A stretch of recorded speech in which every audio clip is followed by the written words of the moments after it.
শোনো, আমরা মেলা কদিন গাঁজা মাজা খাই না, আজকে না খালি বাচ্চেন। হ্যাঁ, মাথার মধ্যে তাল আছে। আজকে খাচ্ছি আমি। সেই যে ওই মুরব্বি চাচাটা যদি দেহেও পেলে, তাও আমাকে কিছু যায় আসে না। হ্যাঁ, লাঠির বাই সারি দুটা খাবো, তো আজকে খাবো, খাইয়ে তো আজা পিলে। রাস্তায় পুলিশ আসছে, পুলিশ ঘুরে বেড়াচ্ছে। হোয়াট?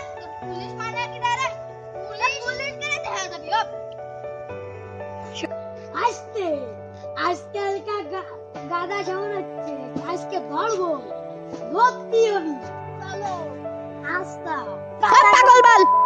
এই তুই এদিকে আয়। ওই রে ভাই, গাদা সেবন করতেছে। চলো ওই তো পুলিশ। আর আজকে তো পার্টি তোরা কি এখানে গাদা খাস? না স্যার, আমরা এখানে কফি খাই।